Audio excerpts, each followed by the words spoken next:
All right, today we're going to fire up a really beautiful piece of mathematical machinery. We're going to see how a few simple, repeating instructions can build an object of pure, infinite fractal complexity. So let's start the engine. So this is the big question, right? It's the whole point of our explainer. I mean, it feels like a paradox. How can something finite and simple possibly generate something that's endless and intricate? Well, believe it or not, a stunning mathematical proof gives us a definitive answer, and it does it by solving a really specific problem from the world of quantum physics.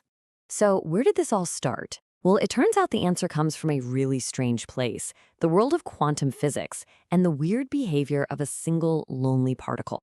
Okay, picture this. You've got an electron, and it can only hop back and forth along a one-dimensional line. Simple enough. But as it's hopping, it's getting pushed around by an energy wave. And this is the kicker. This is no ordinary wave. Its pattern is governed by the golden mean, which is an irrational number. And what that really means is the pattern is orderly, but it never, ever, ever repeats itself perfectly. It's a system that's kind of teetering right on the edge between perfect order and complete chaos. Now, here's the thing about quantum mechanics. A particle in a system like this can't just have any old energy level it wants. No, it's restricted to a very specific set of possibilities. We call this set the energy spectrum, and you can think of it like a unique energy fingerprint for that exact system. So that raised the big question, but what does that fingerprint actually look like for our little electron in its never-repeating wave? Is it just a continuous, solid band of allowed energies? Or maybe just a few separate, distinct energy levels? Or is it something weirder? This was the exact mystery that mathematicians set out to solve. Okay, so here's the problem. That wave pattern goes on forever without repeating, which makes it incredibly difficult to solve directly. So the mathematicians used this brilliant strategy. If you can't solve the infinitely complex version, you start by solving a whole series of simpler ones that get you closer and closer to the real answer. So here's the game plan, laid out nice and simple. The really hard problem has that irrational golden mean, so the strategy is to kind of sneak up on it. You approximate it with a sequence of rational numbers, simple fractions, that get closer and closer to the true value. Each of those approximations creates a wave that does repeat. It's periodic. And a periodic system, well, that's something mathematicians can actually solve.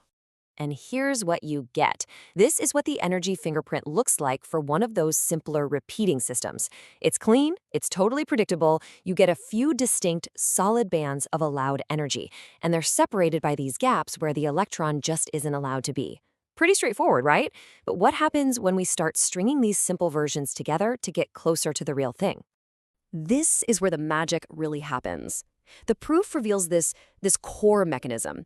It's a simple, recursive rule that acts like an engine, driving the whole process. And it turns out, it's a rule you've probably heard of. It turns out, because the golden mean is so deeply connected to the Fibonacci sequence, the math describing these systems follows this beautiful, simple rule. To build the next, more complex system, you literally just combine the mathematical descriptions of the two that came right before it. It's the Fibonacci sequence, but instead of adding numbers, you're adding up entire physical systems.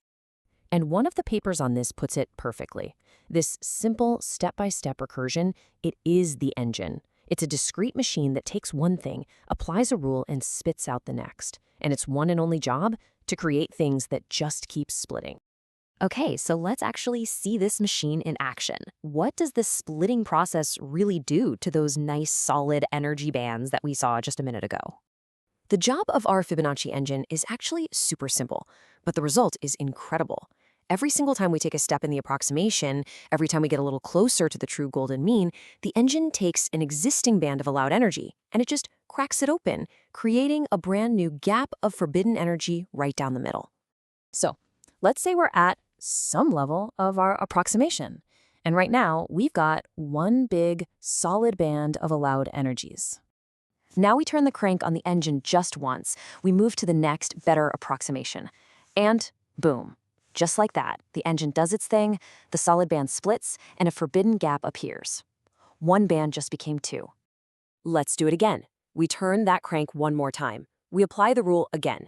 And look, each of those two bands splits again, opening up even more gaps. What was once one solid chunk is now being ground down into smaller and smaller pieces. And here's the absolute key to this whole thing. This machine, it never stops.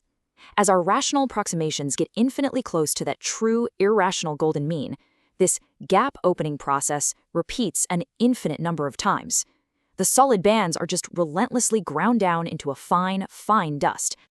So after you let this machine run for an eternity, what's left? I mean, what does that final energy fingerprint actually look like in the end?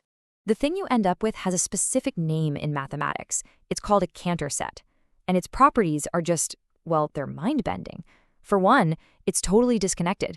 That means there are no solid line segments left. None at all. It's just dust. But then, and this is the wild part, it's also what's called perfect. This means no single point is isolated. Every single speck of dust has infinitely many other specks as neighbors, unbelievably close by. And that is the stunning conclusion of the proof. The energy fingerprint of that electron on a wire being nudged by a never-repeating wave is not a line. It's not a few points. It's this infinitely intricate, dusty, fractal object. I mean, that's an incredible result, for sure. An amazing piece of math. But so what? Beyond just being cool, why does this actually matter? Because this is so much more than just a math problem. It's a perfect, crystal-clear example of a fundamental principle of the universe, emergence. It shows right in front of our eyes how simple, repeatable, almost computer-like rules, like our Fibonacci engine, can give rise to structures of infinite complexity.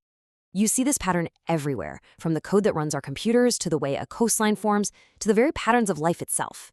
A simple engine can, in fact, build an infinite cathedral. And honestly, that is a truly profound idea.